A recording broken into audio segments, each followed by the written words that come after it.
विदेश मंत्री जी पार्लियामेंट में जब उनके फिलिस्तीन का सपोर्ट कर रहे थे तो उन पर भी केस दर्ज हो जाना चाहिए। फिलिस्तीन का सपोर्ट तो आज नहीं ता क़यामत तक हिंदुस्तान क्या पूरी दुनिया के मुसलमान करेंगे, कोई रोक नहीं सकता।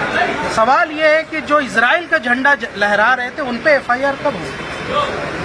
क्या फिलिस्तीन हमारा दोस्त नहीं है? भारत सरकार आज कह दे वैश्विक मंच से, यूनाइटेड नेशन में जाके कह दे कि हम फिलिस्तीन के खिलाफ खड़े हैं, फिर भारत का मुसलमानों का रुख आप देखिए। लेकिन यूनाइटेड नेशन में हम कहते हैं कि हम फिलिस्तीन की आज़ादी के साथ खड़े हैं, उनकी तहरीक के साथ खड़े हैं, प्रधानमंत्री उनको दोस्त मानते हैं, फिर ये मुसलमानों को आप यहाँ पे धोखा देते हैं। क्यों देते हो धोखा? पूरी दुनिया की बड़ी बड़ी कंट्रियों में चाहे बड़ी बड़ी डेमोक्रेसी है, वहाँ पे फिलिस्तीन के समर्थन में नारे लग रहे हैं। जहाँ जहाँ जुल्म होगा वहाँ हम उसके साथ खड़े रहेंगे। आप जेलों में डाल दो, वक्त के लिए तो आप डाल सकते हो, लेकिन हमारी आवाज़ उन्होंने कहा ऐसे तो कल ओवैसी साहब पाकिस्तान जिंदाबाद का नारा भी लगा देंगे। कौन लगा दिया? जो फिलिस्तीन का नारा लगाया था उसको लेकर। तो हिंदू राष्ट्र का नारा क्यों लगाया आपने? जो हिंदू राष्ट्र का नारा लगाए इस पर भी तो कार्रवाई हुई। बताइए ना, संवैधानिक दृष्टि से क्या गलत है? अगर संविधान के खिलाफ है फिलिस्तीन जिंदाबाद के नारे लगाना तो आप कार्रवाई कीजिए। संसद में ये बात कही गई है, नहीं है। इनको भी पता है कि हमारे फ्रीडम ऑफ एक्सप्रेशन में आता है, हम अपने किसी दुश्मन मुल्क के सपोर्ट में नहीं खड़े होते, लेकिन जो हमारा दोस्त मुल्क है, जो हमारे ऊपर यहाँ से निगाहें लगा के रखा है कि हम उसकी मदद करेंगे, हम उसके लिए आवाज़ उठाएंगे, उनके लिए आवाज़ उठेगी और इसको कोई रोक नहीं सकता। इसलिए इजराइल की नाजायज औलादें जो इस देश में पल रही है वो यहाँ से हमारा मुकाबला नहीं कर सकती। अगर वो यहाँ से फिलिस्तीन का झंडा लहराने का हक रखती है तो इस देश का मुसलमान भी फिलिस्तीन का झंडा लहराने का हक रखता है और यहाँ से इसको कोई रोक नहीं सकता। हाँ, हमारे भारत का जो तिरंगा झंडा है वो सबसे ऊंचा है और शान से लहराता रहेगा। बताओ उन नारंगियों से कि वो अपने हेडक्वार्टर पर भगवा झंडा क्यों फहराते हैं, तिरंगे झंडे के ऊपर वो अपना धार्मिक झंडा क्यों लहराते हैं, वो अपने ऑर्गेनाइजेशन का झंडा क्यों लहराते हैं। इस देश का मुसलमान अपने सीने पर, अपने सबसे ऊंचे शिखर पर इस देश का झंडा, तिरंगा झंडा लहराता है। उसके बाद कोई झंडा यहाँ से लगाया जाता है। जो नागपुर के यहाँ से हेडक्वार्टर में 55 वर्षों तक तिरंगा झंडा लहरा सके, वो हमसे सवाल पूछने का हक नहीं रखते हैं। इसलिए मैं यहाँ से चेतावनी देना चाहता हूँ कि दिल्ली के सरपसंद ताकतों को, चाहे वो प्रीत रोही नाम का भगोड़ा हो, चाहे वो ऑफ इंडिया वाले हो, चाहे वो यहाँ से नफरत फैला रहे हैं, चाहे वो कपिल मिश्रा हो, चाहे वो सुदर्शन चैनल का वो मालिक हो, ये सब दिल्ली के जो माहौल खराब करने की कोशिश कर रहे हैं। मैं इन सबको बता देना चाहता हूँ, कानून आपको यहाँ से जरूर पकड़ेगी और दिल्ली MIM सारे यहाँ से लुच्चे, लफंगों, बदमाशों और इन क्रिमिनलों और असामाजिक तत्वों को सीधा करने का भी काम करेगी। इस देश में जब किसी कालरा साहब की कंपनी का नाम खान चाचा हो सकता है, सबरवाल साहब की कंपनी का नाम अल कबीर हो सकता है, हिंदू जैन ओनरों के कंपनियों का नाम मुस्लिम नामों के साथ बीफ बेचते हैं, कारोबार करते हैं, हलाल सर्टिफिकेट देती है सरकार, संस्थाओं से लेते हैं, तो फिर मुसलमानों के यहाँ से दुकानों का नाम वैष्णो ढाबा क्यों हो सकता, साक्षी ढाबा क्यों नहीं हो सकता, या यहाँ से शिवा भोजनालय क्यों नहीं हो सकता? क्या कोई कानून बना है कि आप नाम नहीं रख सकते, इंटर रिलीजियस नाम नहीं रख सकते? कोई कानून बना है? इसलिए मैं ये कहता हूँ कि नफरत की बयार थी, एक वोटर वर्ग को खुश करने के लिए ऐसा किया गया था जो गलत था। और हमने मीडिया में बात रखी कि क्या कसूर था वो सहारनपुर और उन लोगों का जो उन ढाबों में काम करते थे, उन मुसलमानों को क्यों नौकरियों से निकाल दिया?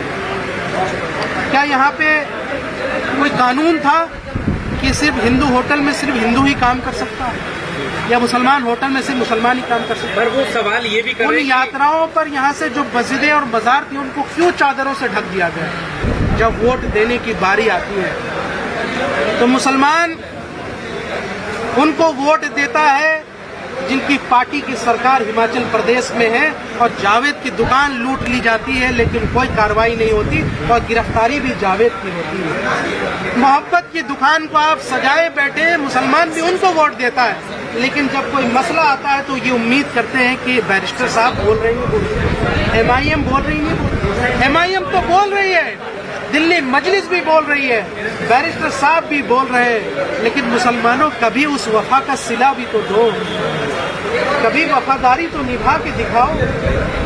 आज सुबह ये लग रहा है कि हम जो लड़ाई लड़ रहे हैं उसमें हमारी यहाँ से ताकत नहीं है। याद रखो, आने वाले 10-15 सालों के बाद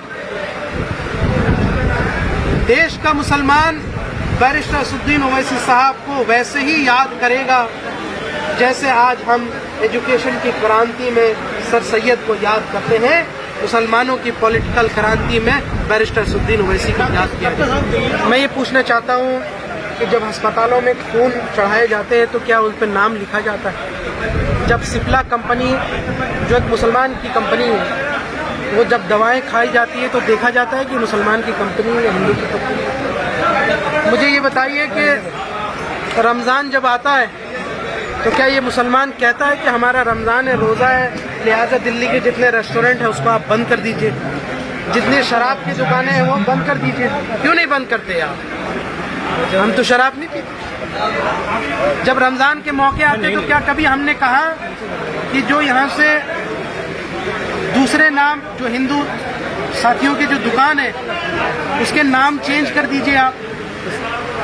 इस देश में जब किसी कालरा साहब की कंपनी का नाम खान चाचा हो सकता है, सबरवाल साहब की कंपनी का नाम अल कबीर हो सकता है, हिंदू जैन ओनरों के कंपनियों का नाम मुस्लिम नामों के साथ बीफ बेचते हैं, कारोबार करते हैं, हलाल सर्टिफिकेट देती है सरकार, संस्थाओं से लेते हैं, तो फिर मुसलमानों के यहाँ से दुकानों का नाम वैष्णो ढाबा क्यों हो सकता, साक्षी ढाबा क्यों नहीं हो सकता, या यहाँ से शिवा भोजनालय क्यों नहीं हो सकता? क्या कोई कानून बना है कि आप नाम नहीं रख सकते, इंटर रिलीजियस नाम नहीं रख सकते? कोई कानून बना है? इसलिए मैं ये कहता हूँ कि नफरत की बयार थी, एक वोटर वर्ग को खुश करने के लिए ऐसा किया गया था जो गलत था, और हमने मीडिया में बात रखी कि क्या कसूर था वो सहारनपुर और उन लोगों का जो उन ढाबों में काम करते थे, उन मुसलमानों को क्यों नौकरियों से निकाल दिया? क्या यहाँ पे कोई कानून था कि सिर्फ हिंदू होटल में सिर्फ हिंदू ही काम कर सकता है, या मुसलमान होटल में सिर्फ मुसलमान ही काम कर सकता है? पर वो सवाल ये भी कर उन रहे हैं यात्राओं पर यहाँ से जो मस्जिदें और बाजार थी उनको क्यों चादरों से ढक दिया गया? हमारे मुहर्रम के जब जाते हैं या रमजान का मौका आता तो हम कहते हैं कि यहाँ से कि मंदिर को चादरों से ढक दिया। इसलिए ये नफरत बंद होनी चाहिए, दुनिया को दिखाना चाहिए कि आप किस मानसिकता से ग्रसित हैं। आज मजलिस इसलिए तो लड़ रही है, लेकिन मुझे बड़ा अफसोस है जब वोट देने की बारी आती है तो मुसलमान उनको वोट देता है जिनकी पार्टी की सरकार हिमाचल प्रदेश में है और जावेद की दुकान लूट ली जाती है, लेकिन कोई कार्रवाई नहीं होती और गिरफ्तारी भी जावेद की होती है। मोहब्बत की दुकान को आप सजाए बैठे, मुसलमान भी उनको वोट देता है, लेकिन जब कोई मसला आता है तो ये उम्मीद करते हैं कि बैरिस्टर साहब बोल रहे हैं, MIM बोल रही है, MIM तो बोल रही है, दिल्ली मजलिस भी बोल रही है, बैरिस्टर साहब भी बोल रहे हैं, लेकिन मुसलमानों कभी उस वफा का सिला भी तो दो, कभी वफादारी तो निभा के दिखाओ। आज सुबह ये लग रहा है कि हम जो लड़ाई लड़ रहे हैं उसमें हमारी यहाँ से ताकत नहीं है। याद रखो, आने वाले 10-15 सालों के बाद देश का मुसलमान बैरिस्टर असदुद्दीन ओवैसी साहब को वैसे ही याद करेगा जैसे आज हम एजुकेशन की क्रांति में सर सैयद को याद करते हैं। मुसलमानों की पॉलिटिकल क्रांति में बैरिस्टर असदुद्दीन ओवैसी को याद किया गया। दिल्ली में दरगाहें और मस्जिद और मदरसे लगातार तोड़े जा रहे हैं और अभी 5 दर्जन ज्यादा मस्जिदों की लिस्ट है जिन्हें तोड़ने की बात की जा रही है। क्या मजलिस का रुख रहेगा उसके लिए? केजरीवाल सरकार ने मुसलमानों को धोखा दिया। पहले ये कहते थे कि जी हमको MCD में भी जिता दो, अब एमसीडी में भी मुसलमानों ने भर भर के वोट दे दिया, तो ये एमसीडी वाले, ये आम आदमी पार्टी वाले, ये मुसलमानों की बस्तियां और दरगाहें और मज़ारें तोड़ रहे, मस्जिदें तोड़ रहे। ये तो पीठ में छुरा घोंपने का काम किया है। दिल्ली का मुसलमान देखे। हालांकि मजलिस इन मामलों में आगे बढ़ रही है, हम विरोध प्रदर्शन भी करेंगे, कोर्ट में भी जाएंगे, और अगर अगली बुलडोजर चलने से पहले हमारे मजलिस के साथी भी खड़े होंगे। इसको लेकर आज हमने यहाँ पे कॉन्फ्रेंस भी किया है। आप देख रहे हैं इस तहरीक को हम आगे चला रहे हैं। लेकिन ये सवाल तो दिल्ली के मुसलमानों से मैं पूछना चाहता हूँ, क्या देख करके आपने केजरीवाल को यहाँ से साथ किया? क्या देखते हैं आप कि सिर्फ भाजपा को हराने की वजह से आप ऐसे लोगों को साथ दे रहे हैं जो आपको ही कमजोर कर रहे हैं, जो आपके ही पीछे पड़े? इसलिए आने वाले विधानसभा में बहुत कुछ तय होने वाला है। हम उस विधानसभा में हमारे जनरल सेक्रेटरी साहब खड़े हैं, दूसरे जनरल सेक्रेटरी हैं, जॉइंट सेक्रेटरी साहब है, इरशाद साहब है, हमारे युवा नौजवान साथी है माशाल्लाह, और आगे भी एक बड़ी जिम्मेदारी भी हम उनको देने जा रहे हैं। तो ये सब साथी हमारे हीरो हैं, ये चेहरा बनेंगे। आम आदमी पार्टी के कई लोगों ने हमसे कांटेक्ट किया, जो पूर्व में विधायक भी थे, प्रत्याशी भी थे, वो लड़ना चाहते हैं मजलिस से, वो आना चाहते हैं। मैं उनसे कहता हूँ कि आपके दरवाजे अभी भी खुले हैं, आप आ जाइए, आज से ही लड़ाई शुरू कीजिए, हम आपको आगे बढ़ाएंगे, हम पीछे सीट ले लेंगे। और डॉक्टर साहब, जिस तरह से हमारे देश की खूबसूरती रही है, कावड़ियों का स्वागत पहले भी होता रहा है और अब भी हुआ, लेकिन दाढ़ी और टोपी के नाम पर जिस तरह से हमला किया जाता है, दूसरी तरफ प्रशासन का जो रुख है कि आप ईद तक की नमाज की परमिशन नहीं देते हैं, लेकिन 1 महीने तक रोड ब्लॉक किया जा सकता है, क्या कहना चाहते हैं? मुसलमानों को सेकंड क्लास सिटीजन बनाने की कोशिश 10 सालों से हो रही है। हर भाजपा का नेता और मुख्यमंत्री इस कंपटीशन चल रहा है उनका ओलंपिक, कौन सबसे ज़्यादा मुसलमानों से नफरत कर सकता है, कौन सबसे ज़्यादा मुसलमानों को नुकसान पहुंचे। उधर असम के मुख्यमंत्री हैं, उधर यूपी के मुख्यमंत्री हैं, उधर उत्तराखंड के मुख्यमंत्री हैं, राजस्थान वाले हैं, वो मध्य प्रदेश वाले हैं। ये दुनिया देखे मुसलमान लाचार है, कमज़ोर है, हमारी सियासी कोई ताकत नहीं है, सामाजिक कोई ताकत नहीं है, आर्थिक रूप से पिछड़े हैं। हम यही तो आवाज़ लगाते लगाते गला बैठ गया सबका। हम यही तो आवाज़ लगा रहे हैं कि आइए आप हमारे हाथों को मजबूत कीजिए, तभी आप उम्मीद कर सकते हैं कि आपको यहाँ से ये नहीं झेलना पड़ेगा। कब 70 साल हो गए। एक नया ट्रेंड देखा जा रहा है कि फ़लस्तीन के सपोर्ट में अगर झंडा लहरा रहे हैं या फ़लस्तीन के लेकर हमदर्दी दिखा रहे हैं तो मतलब FIR हो रहा है, जेलों में डाला जा रहा है। ऐसा क्यों? मतलब जबकि इंडिया से रिलेशन फ़लस्तीन से और अरब कंट्री से बहुत बेहतर है। इस हिसाब से तो हमारे जो ये विदेश मंत्री जी पार्लियामेंट में जब उनके फ़िलिस्तीन का सपोर्ट कर रहे थे तो उन पर भी केस दर्ज हो जाना चाहिए। फ़िलिस्तीन का सपोर्ट तो आज नहीं, ता क़यामत तक हिंदुस्तान क्या पूरी दुनिया के मुसलमान करेंगे, कोई रोक नहीं सकता। सवाल ये है कि जो इजराइल का झंडा लहरा रहे थे उन पर FIR कब हो? क्या फ़िलिस्तीन हमारा दोस्त नहीं है? भारत सरकार आज कह दे वैश्विक मंच से, यूनाइटेड नेशन में जाके कह दे कि हम फ़िलिस्तीन के खिलाफ खड़े हैं, फिर भारत का मुसलमानों का रुख आप देखिए। लेकिन यूनाइटेड नेशन में हम कहते हैं कि हम फ़िलिस्तीन की आज़ादी के साथ खड़े हैं, उनकी तहरीक के साथ खड़े हैं, प्रधानमंत्री उनको दोस्त मानते हैं, फिर ये मुसलमानों को आप यहाँ पे धोखा देते हैं। क्यों देते हो धोखा?